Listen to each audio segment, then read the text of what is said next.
Welcome to Capital Forum's Antitrust Thought Leader interview series. I'm Dan Papskin. I'm here with Milbank partner Adam Vincenzo. Thanks for being here with me, Adam. Happy to be here. Yeah, it's good to have you. I know you've had a pretty busy spring meeting and you're moderating a panel, so I wanted to start with that actually. Tell me about what's going on in non-competes these days. I've heard a lot of talk just at the spring meeting, and I'm particularly curious, how are employers reacting to a potential FTC ban on some or nearly all non-competes? Sure. So just as a little background, the FTC about a year ago came out with new proposed rules being the operative term, that would impose a nationwide ban on non-compete agreements with employees, between employers and employees. It also contains a prohibition for de facto non-competes, so agreements that tend to have the same effect of a non-compete, even if they don't say you can't compete. So why does that matter? Well, traditionally, the non-compete rules have been passed at the state level and applied at the state level. So we have 50 states. Many of them have different laws and outlooks on non-compete agreements, famously or infamously, depending on your position as an employer. California bans non-competes and many other types of agreements that restrict employees. Other states take a middle road approach, like in New York, which recently rejected an all-out ban in favor of keeping its reasonableness approach. And still other states have no prohibition at all. We're seeing a lot of state change at the state level, but the big news is what's happening at the federal level with the FTC. So how are employers reacting? Well, employers are waiting and watching, in my experience. The general advice that we're giving is that we have to see what the final rule looks like. There will likely be court challenges that will take some time to wend their way through not only the district courts, but the courts of appeals and perhaps the Supreme Court, because there is a big question here, and that is, does the FTC have the authority to regulate this part of the economy? And it's a big part of the economy. Many employers, a large percentage of employers, employ non-competes and in non-compete-like agreements. And so it has a major impact, and there's a question of whether the FTC has this kind of authority under its rulemaking powers. Got it. Are there certain industries that are, particularly prone to using non-competes that would be more affected than others by an eventual ban if it survived the court challenges you were just talking about? Yeah, so certainly some industries might be affected more than others. It is well known that there have been antitrust investigations and many state AG investigations of the quick serve restaurant industry and fast food, where non-competes became somewhat notorious. There have been cases and litigation involving not only non-competes in employee agreements, but non-solicits and no hires. And so a lot of employers in that industry have been rethinking their policies for sure. Healthcare is another big one. There has been quite a bit of litigation involving nurses and certain other practitioners where non-competes can be a factor. And so I think those are the main ones, but tech is also known from some of the early cases involving no-poach agreements to have non-compete employment agreements. And I think some of those employers are looking at their agreements as well. Got it. And if a ban were to actually take effect, survive potential court challenges, are there alternatives that employers can use beyond non-competes to kind of control, access to intellectual property, for example? Yeah, there are, and many of them are in use today. So there's sort of a carrot and a stick approach. So the stick approach, of course, is a non-compete, and that might be prohibited under the new rules. But the alternative is other types of restrictions, non-disclosure agreements, for example. Got it. So the proposed rules that the FTC has address NDAs, and some NDAs might be deemed de facto non-competes because they are too restrictive, but others might be an alternative to the non-compete.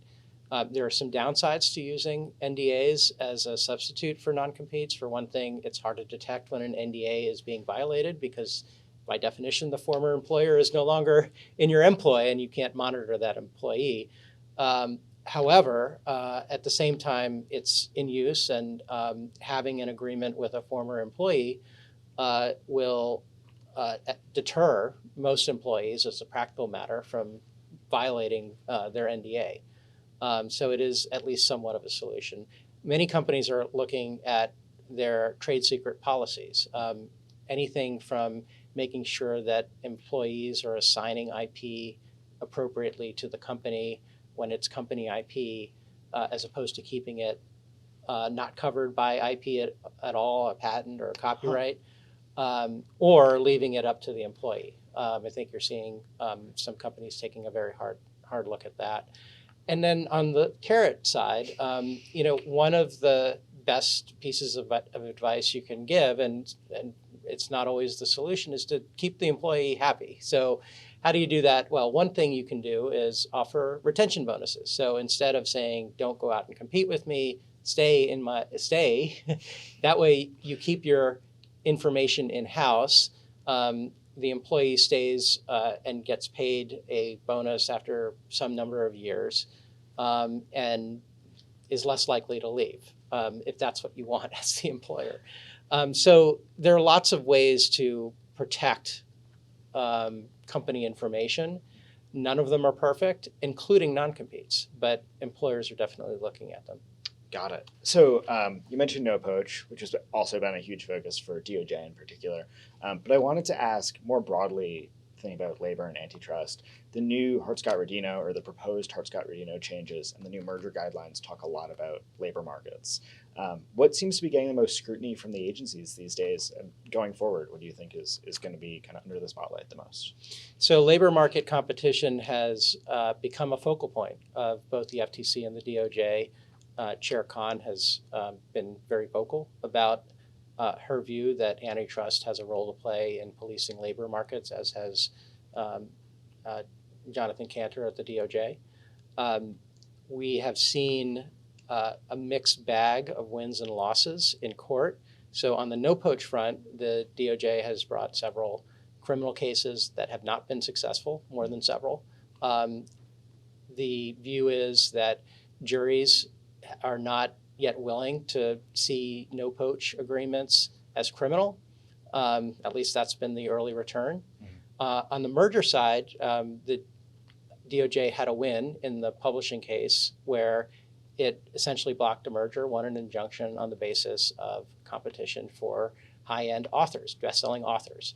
So that's labor. And what's important about that decision and others is that at least there was some recognition in the courts that a labor market, A, exists, and B, could be impacted by a merger.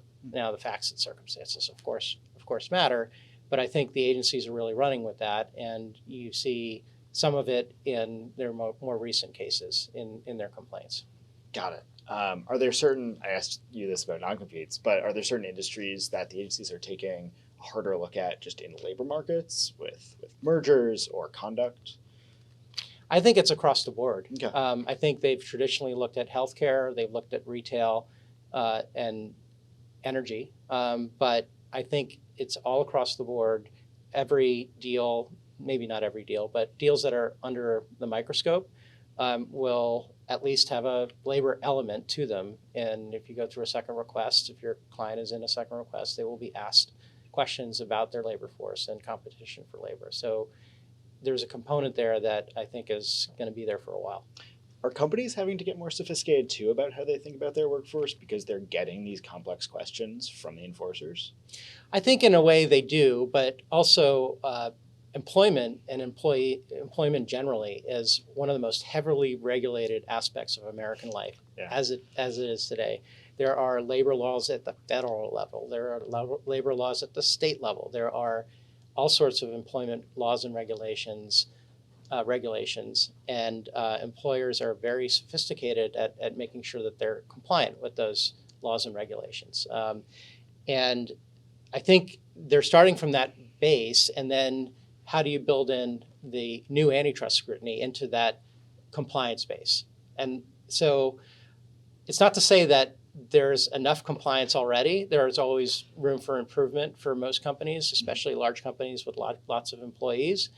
But there is, I think, a reaction now going on in corporate America where there's a closer look internally at some policies that under state law, under employment laws were maybe okay, but might not be okay if the FTC ban goes into place, for example.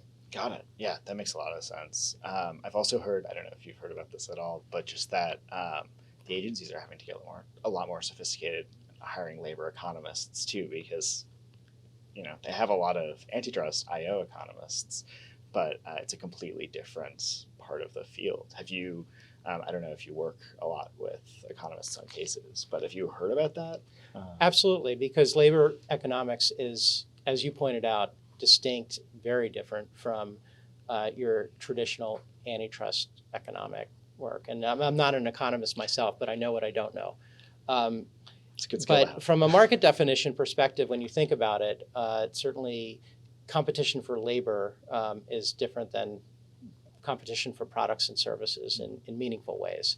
You're talking about individuals, and you're talking about lifestyle choices. Where they live might dictate where they work.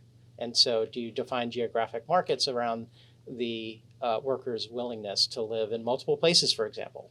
Is it common? Are you defining a labor market for, say, airline pilots more broadly than you are for nurses who have to get to the hospital and live near the hospital? So those sorts of things are analyses that a labor economist can really help with. Yeah, there was a lot of speculation when everyone was waiting for a potential Kroger-Albertsons complaint from the FTC, right, about how they would define a labor market or a whole bunch of labor markets in cities across the country. What did you think of the approach there, kind of focusing on the collective bargaining agreement? Sure. So I can't comment on that case in general, but Understood. it's certainly a new theory that we haven't yet seen in other merger cases. It will be very interesting to see how the court rules on it, because in that context, at least this is what the FTC is alleging, you have two employers that are competing for the same group of employees that are collectively bargaining with them, and according to the FTC are playing one against the other. And so that is unique. We haven't seen a merger case like that. It'll be very interesting to see how the judge rules. Absolutely. So a lot to look forward to, I guess, and a lot of work for you, it sounds like. Well, thank you so much for joining us. This has been great. And yeah, I'll let you get back to the spring meeting. Terrific. Thank you very much. Thank you.